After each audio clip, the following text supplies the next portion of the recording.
السلام علیکم ناظرین، میں محمد اسلم حسین سیاست کی عالمی خبروں میں آپ سب کا استقبال کرتا ہوں۔ فیڈرل ایویشن ایڈمنسٹریشن کے notice to air mission system میں کمپیوٹر کی خرابی کی وجہ سے آج چہارشنبے کے روز 5000 سے زیادہ پروازیں امریکہ کے اندر اور باہر تاخیر کا شکار ہو گئی، جو پرواز کے عملے کو ٹیک آف سے قبل حفاظتی معلومات فراہم کرتا ہے۔ AFF، جو کہ ہندوستان کے directorate general of civil aviation کی طرح امریکی ایویشن ریگولیٹر ہے۔ امریکی صدر جو بائیڈن نے میڈیا کو بتایا کہ انہوں نے محکمہ ٹرانسپورٹ سے کہا ہے کہ جو ہوا بازی کی نگرانی کرتا ہے، جب وہ اس کی وجہ معلوم کریں تو براہ راست مجھے رپورٹ کریں۔ ایک ہندوستانی امریکی ڈاکٹر نے تقریباً $18,50,000 ادا کرنے پر رضامندی ظاہر کی ہے، جس نے مبینہ طور پر حکومت کو موتیا کی سرجریوں اور تشخیصی ٹیسٹوں کے لیے بل دینے پر اتفاق کیا ہے، جن کی طبی ضرورت نہیں تھی۔ آرتی ڈی پانڈیا اور اس کے پانڈیا پریکٹس گروپ نے جھوٹے دعووں کے ایکٹ کی خلاف ورزی کی اور ان ٹیسٹوں کے لیے بلنگ بھی کی جو نامکمل یا بیکار تھیں، اور دفتر کے دورے جنہوں نے دعویٰ کی گئی کہ سروس کی سطح فراہم نہیں کی۔ امریکی اٹارنی ریان کے بیکینن نے گزشتہ روز جاری کردہ ایک بیان میں کہا وہ معالج جو جائز طبی ضرورت کے بغیر طریقہ کار اور ٹیسٹ کرواتے ہیں وہ مریضوں سے آگے منافع رکھتے ہیں اور ان مریضوں کو غیر ضروری خطرے سے دوچار کرتے ہیں۔ انہوں نے کہا کہ یہ تصفیہ ہمارے دفتر کے ان ڈاکٹروں کے لیے جواب دہی کو یقینی بنانے کے عزم کی نمائندگی کرتا ہے جو مریضوں کو غیر ضروری طبی دیکھ بھال اور ٹیکس دہندگان کے فنڈز کو ضائع کرتے ہیں۔ روس اور یوکرین 40 قیدیوں کے تبادلے پر رضامند ہو گئے ہیں۔ اس حوالے سے دونوں طرف سے انقرہ میں ملاقات ہوئی۔ دونوں ملکوں کے وفود نے انقرہ میں منعقدہ عالمی محتسب کانفرنس کے دوران ملاقات کی۔ روسی حقوق انسانی کی محتسب تاتیانا موسکال کو یوکرینی ہم منصب ویلوبی نیتس نے ملاقات کے بعد بتایا کہ ہمارے درمیان 40 جنگی قیدیوں کے تبادلے پر اتفاق کیا گیا ہے۔ ملاقات کے بعد موسکال نے ترک پارلیمانی اسپیکر مصطفی شانتوپ سے ملاقات کا حوالہ دیتے ہوئے ترک محتسبان پر اپنے اعتماد کا اظہار کیا۔ فلپائن میں 2 جنوری سے جاری طوفانی بارشوں کی پیدا کردہ سیلابی ریلوں اور لینڈ سلائیڈنگ جیسی آفات کے نتیجے میں اب تک 11 افراد ہلاک ہو چکے ہیں۔ اطلاع کے مطابق بیکول، ویسایاس اور میڈاناؤ سمیت ملک کے مختلف حصوں میں جاری طوفانی بارشیں سیلابی ریلوں اور لینڈ سلائیڈنگ کا بھی سبب بن رہی ہے۔ بعض مقامات پر بارش کا پانی کی سطح 3 میٹر تک بلند ہونے کی وجہ سے دیہات، سڑکیں اور زرعی اراضی زیر آب آ گئی ہیں۔ فلپائن محکمہ سول ڈیفنس سے موصولہ معلومات کے مطابق قدرتی آفات کے نتیجے میں اب تک 11 افراد ہلاک ہو گئے ہیں، 63,101 کنبے متاثر ہوئے ہیں اور 815 کنبے گھر بار ترک کرنے پر مجبور ہو گئے ہیں۔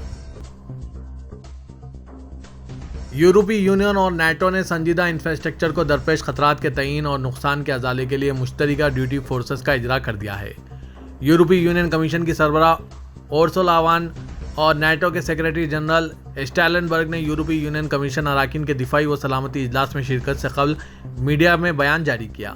بیان میں انہوں نے کہا کہ یورپی یونین اور نیٹو کے ماہرین نے ایک مشترکہ ڈیوٹی فورسز قائم کی ہے۔ یہ ڈیوٹی فورسز سنجیدہ سطح کے انفراسٹرکچر کو لاحق خطرات کے اور اسٹریٹجک حوالے سے کمزور حصوں کے تعین کے بعد کمزوریوں کے ازالے کے لیے کام کرے گا۔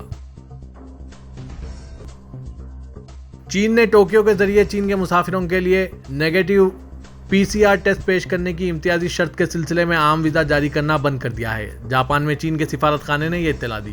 جاپان میں عوامی جمہوریہ چین کے ایک بیان میں کہا گیا ہے کہ جاپان میں سفارت خانے اور قونصل خانے آج سے چین کا سفر کرنے والے جاپان کے شہریوں کے لیے عام ویزا معطل کر رہے ہیں۔ یہ فیصلہ جاپان کی جانب سے 30 دسمبر کو چین سے آنے والوں کے لیے سخت کوارنٹائن اقدامات کے اعلان کے بعد سامنے آیا ہے۔ ان میں خاص طور پر لازمی کووڈ-19 ٹیسٹنگ اور چین کے لیے پروازوں کے لیے جاپان میں ہوائی اڈوں کی تعداد کو 4 تک محدود کرنا شامل ہے۔ افغانستان میں طالبان نے خواتین کے لیے خاص طور پر شاپنگ مالز میں کام کرنے سے متعلق نئی پابندیوں کی میڈیا رپورٹس کو مسترد کر دیا ہے۔ قطر کے دوحہ میں طالبان کے سیاسی دفتر کے سربراہ سہیل شاہین نے آج یہ اطلاع دی۔ انہوں نے افغانستان میں خواتین کے لیے نئے پابندیوں کے بارے میں میڈیا رپورٹس کو مسترد کر دیا۔ العربیہ براڈ کاسٹر نے آج خبر دی ہے کہ طالبان کی زیر قیادت عبوری افغان حکومت آئندہ 10 دنوں میں ملک میں خواتین کے بیوٹی سیلون بند کر دے گی اور شاپنگ مالز میں خواتین کے کام کرنے پر پابندی کا حکم دیا ہے۔ شاہین نے کہا کہ یہ اطلاع غلط ہے۔ متعلقہ دفتر اس بیان کو مسترد کرتا ہے۔ مغربی کنارے میں اسرائیلی فوج کے چھاپوں کے دوران ایک فلسطینی زخمی اور 15 فلسطینیوں کو حراست میں لیا گیا ہے۔ عینی شاہدین کے مطابق اسرائیلی فورسز نے نابلس کے مشرق میں واقع بالا تاپنا گزین کیمپ پر دھاوا بولا ہے۔ اسرائیلی فوج اور درجنوں فلسطینیوں کے درمیان جھڑپ ہوئی جنہوں نے کیمپ میں ایک گھر کو گھیرے میں لیا اور علاقے میں فائرنگ کی آوازیں سنائی دی۔ حملے میں ایک فلسطینی نوجوان زخمی ہوا ہے۔